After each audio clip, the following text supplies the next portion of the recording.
England vs Denmark, complete head-to-head record.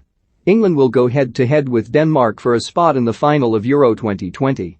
The two teams have met no fewer than 21 times in the past, with the history books showing England usually get the better of Denmark.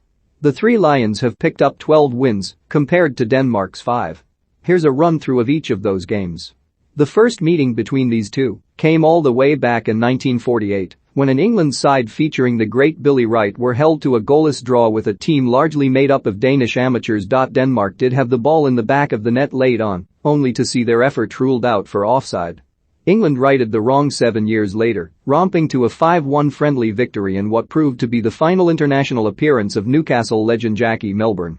The first competitive meeting between the two was a World Cup qualifier back in 1956, and it ended in similar fashion. Manchester United duo Tommy Taylor and Duncan Edwards ran the show, splitting all 5 goals to steer England to a comfortable win.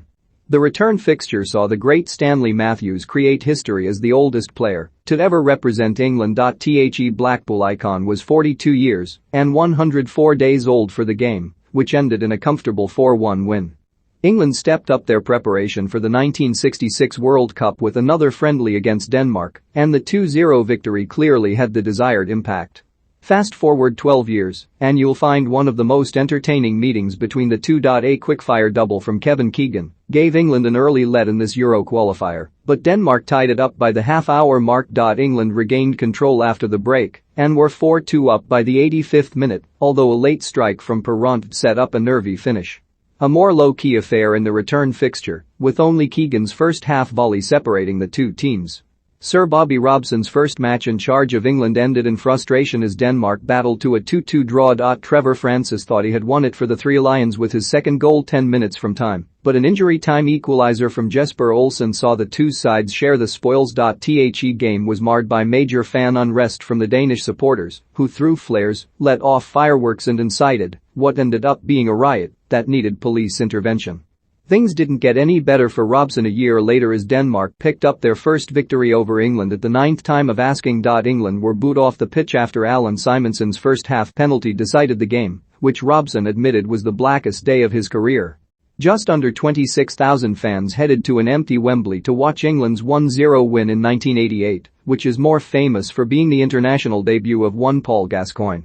Peter Shilton became England's most capped player ever when he made his 109th appearance in this 1-1 friendly draw. Another underwhelming friendly here. Gary Lineker scored the only goal of this 1-0 win, but England weren't great, and a draw would have been a fairer result. Denmark kicked off their triumphant Euro 1992 campaign in the most boring fashion possible. They had the chances to win this one, but had to settle for a draw, although literally nobody in Denmark cared about that when they were lifting the trophy a few weeks later. Terry Venable's first match in charge of England ended in an impressive 1-0 win over European champions Denmark. There were debuts for Graham Lasso and Darren Anderton, as well as a return to the fold for Peter Beardsley, who returned from his exile under former boss Graham Taylor.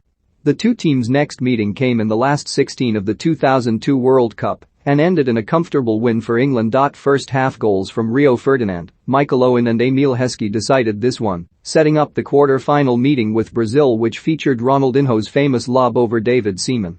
England were 2-1 up after 9 minutes thanks to goals from impressive youngsters Wayne Rooney and Joe Cole, but their leaky defense saw them collapse late on. Denmark tied it up on the 30-minute mark and bagged a deserved late winner through the famous John Dahl Tomasson.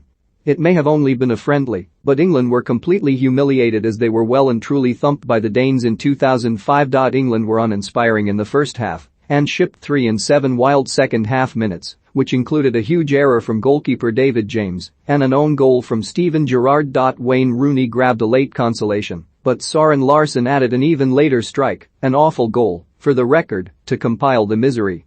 England didn't get the chance to avenge that defeat for another 6 years, but they just about managed to restore order in February 2011. Daniel Agger headed Denmark ahead early on in this friendly, but England soon replied through Darren Bent and picked up a deserved winner from Ashley Young midway through the second half. Young's goal kick started that weird few months where he was inexplicably the best second striker on the planet. Good times. Wembley hosted yet another 1-0 game between these two in March 2014. With England taking the victory in this one. If we're being honest, it wasn't a particularly fun watch, with Daniel Sturridge's late header one of few moments of excitement. It was the final match before manager Roy Hodgson named his provisional squad for the 2014 World Cup and served as an eventual reminder that England just weren't very good at that point. Arguably the dullest entry on this list, the Nations League meeting between these two was so uninspiring that most fans have already forgotten about it. We got debuts for Conor Cody, Calvin Phillips, Ainsley Maitland-Niles and Jack Grealish, but that's literally all this game was good for. This was the 7th time that these two teams have met at Wembley, and it continued the trend of those games all ending 1-0. Harry Maguire was sent off within half an hour and Reece James was given his own marching orders after the game, which was decided by a first-half penalty from Christian Eriksen. For more from Tom Gott, follow him on Twitter